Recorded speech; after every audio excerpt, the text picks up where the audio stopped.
Welcome to GatorZone.com. I'm Chris Harry alongside Scott Carter. We're in the Heavener complex right outside Florida Field, where this weekend the Gators will take on the Louisiana State Tigers in what is now a pretty important Southeastern Conference football game. It's certainly important to the Gators. Florida last week went to Tennessee, came back in the fourth quarter, defeated the Tennessee Volunteers 10-9.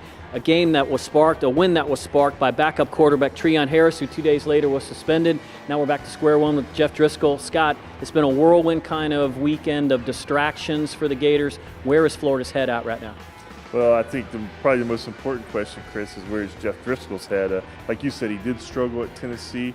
Here's an important game for Florida. I mean, they still have a lot to play for this season, and Jeff Driscoll, regardless of what's happened up to this point, he's going to play an important role in Saturday's game. And you know, he hasn't had a lot of help, obviously, with some of the drop balls and stuff the coaches have talked about this week, but they've also said he hasn't looked good either at times. And I think it's a combination of things, really. You're going to have Driscoll play better. You're going to have some receivers help him out, the offensive line give him time. The one good thing this offense has, they've been able to establish the running game with Matt Jones, and obviously he's had some swelling on his knee. Will Muschamp yesterday said he still expects him to play, so they've got that going for him. But they're going to have to get some help from the passing game.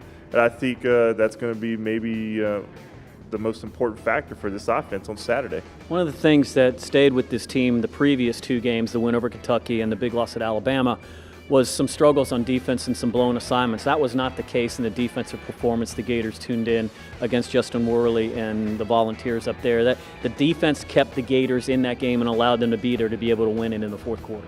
Yeah, it really looked like the Florida defense that we're kind of accustomed to seeing since Will Muschamp got here. He had a couple of true freshmen in secondary getting their first career starts, in Jalen Tabor and Duke Dawson.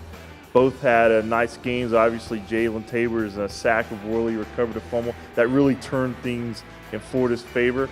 And they did that defensive performance without two starters in Leon Orr and Michael Taylor. They expect Michael Taylor back.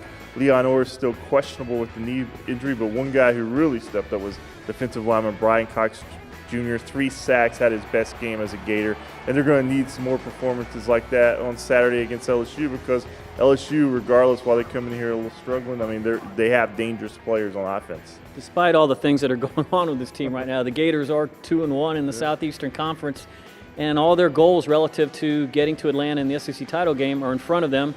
Beat LSU, and they're in a great position. They really are. LSU comes in here, you look at this game on paper, it's a game that obviously Florida has a very good chance to win. LSU's coming off its worst loss since 1999. They're 0-2 in the conference. So they're going through their own struggles. They're coming in here with a quarterback situation that's unsettled.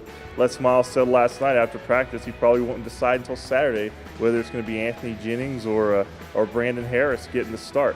So it's a game that there's questions at quarterback on both sides, but I think Florida's defense and their running game, if they get a little help in the passing game, they'll be right there in this game. All right, and we'll be right there in the game also to give you a post-game report, hopefully. For Scott Carter, I'm Chris Harry, and let's say hello to a big Gator fan in Ashburn, Virginia.